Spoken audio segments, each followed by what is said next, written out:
Hallelujah, praise the lord. প্ৰভু যীশুৰ মধুৰ নামত আপোনালোক সকলোকে স্বাগতম জনালোঁ।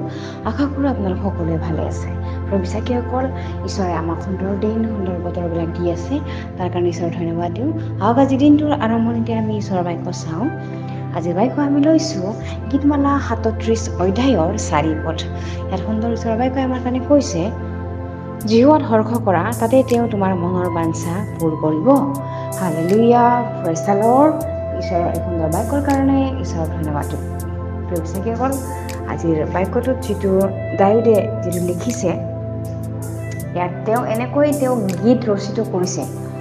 তেওঁ মনৰ কথা প্ৰকাশ কৰি আছে যে আমি জিহুৱাত হৰ্ষ হ'ব লাগে। হৰ্ষৰ অৰ্থ হৈছে আমি আনন্দ হ'ব লাগে, জিহুৱাত আমি আকৰ্ষিত হ'ব লাগে, জিহুৱাতে আমি শান্তি হ'ব লাগে, জিহুৱাতে সন্তুষ্ট হ'ব লাগে। হালেলুয়া।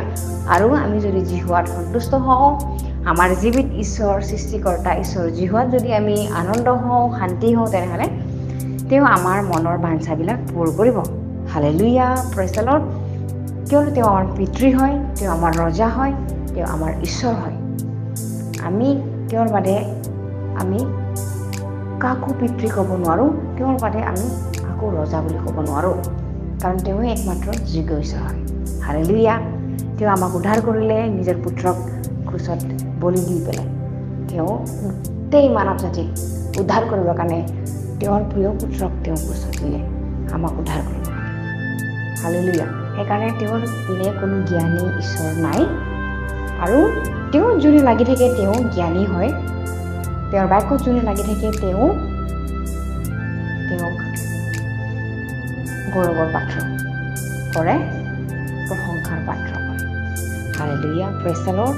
আৰু তেওঁৰ বাক্যই আমাক শক্তি দিয়ে, তেওঁৰ বাক্যই আমাক সকলো সময়ত পহৰা দিয়ে। আমেন। আমাৰ মনৰ বাঞ্ছাবিলাক তেওঁ পূৰ কৰে। আমি কেতিয়াবা আমাৰ মনৰ ভিতৰত ভাবি থকা কথাবিলাক, কেতিয়াবা আমাৰ প্ৰয়োজনীয়, আমাৰ লাগতিয়াল সামগ্ৰীৰ বিষয়ে আমি কেতিয়াবা ভাবোঁ, কিন্তু ঈশ্বৰে আমি প্ৰাৰ্থনা কৰাৰ আগতে তেওঁ আমাক যোগাই দিয়ে। আমি যদি তেওঁৰ লগত ভালকৈ লাগি থাকোঁ, আমি যদি তেওঁৰ লগত যদি গম্ভীৰ আমি সম্বন্ধ ৰাখোঁ, আমি তেওঁৰ যদি গভীৰ হিচাপে তেওঁৰ লগত আমি লাগি থাকোঁ প্ৰাৰ্থনা আৰু স্তুতি আৰাধনাত, তেনেহ'লে তেওঁ আমাৰ প্ৰাৰ্থনা শুনাৰ আগতে, আমি তেওঁক প্ৰাৰ্থনা কৰাৰ আগতে তেওঁ আমাৰ প্ৰয়োজনীয়বিলাক তেওঁ দিয়ে। হালেলুয়া। কাৰণ তেওঁ কৈছে, তোমালোকৰ প্ৰাৰ্থনা নপৰোঁতে মই শুনিম আৰু শেষ নহওঁতে উত্তৰ দিম বুলি কৈছে। হালেলুয়া। সেইকাৰণে আমি তেওঁতে আনন্দ কৰিব লাগে, কাৰণ জাগতিক বস্তুত একো আনন্দ নাই, দুদিনীয়া হয়, আৰু চিৰকলীয়া আনন্দ হৈছে আমাৰ জিহুৱাত আছে, আমাৰ পিতৃ ঈশ্বৰতহে আছে চিৰকলীয়া আনন্দ। জগতৰ আনন্দবিলাক খন্তেকীয়া আনন্দ, নিচা খাব, মতলীয়া হ'ব, তাৰ পাছতে অলপ পাছতে কি হ'ব, মাৰপিট লাগিব, হুলস্থুল লাগিব। কিন্তু আমাৰ যিটো ঈশ্বৰৰ আনন্দ, ঈশ্বৰত আমি যিটো সুৰক্ষিত হৈ থকাটো চিৰকলীয়া অনন্ত জীৱনৰ কাৰণে।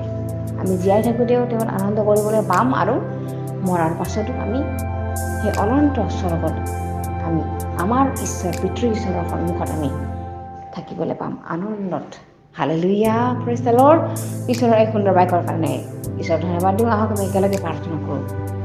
ধন্যবাদ প্ৰভু, তুমি ধন্যবাদৰ যোগ্য, প্ৰশংসাৰ যোগ্য সুন্দৰ বাক্যৰ কাৰণে। প্ৰভু, আমাৰ মনবিলাক, আমাৰ হৃদয়বিলাক যাতে হৰ্ষিত হৈ থাকে তোমাৰ প্ৰতি আসক্ত যাতে হৈ থাকে, প্ৰেমময় যাতে তোমাৰ প্ৰতি হৈ থাকে প্ৰভু, প্ৰত্যেকটো সময়ত, প্ৰত্যেকটো পলত প্ৰভু। ধন্যবাদ দিওঁ। আমাৰ উঠা বহা, আমাৰ কাৰ্য কৰা সকলো তোমাতে যাতে মহিমা হয়, তোমাৰে যাতে প্ৰশংসা হয়। ধন্যবাদ প্ৰভু, আমাৰ হৃদয়ক এই সুন্দৰ বাক্যৰ দিন জাগৃত কৰাৰ কাৰণে ধন্যবাদ প্ৰভু। এই সকলো যাচনা নাচৰতীয় প্ৰভু যীশুখ্ৰীষ্টৰ নামত অৰ্পণ কৰিছোঁ। আমেন, প্ৰেজ দ্য লৰ্ড।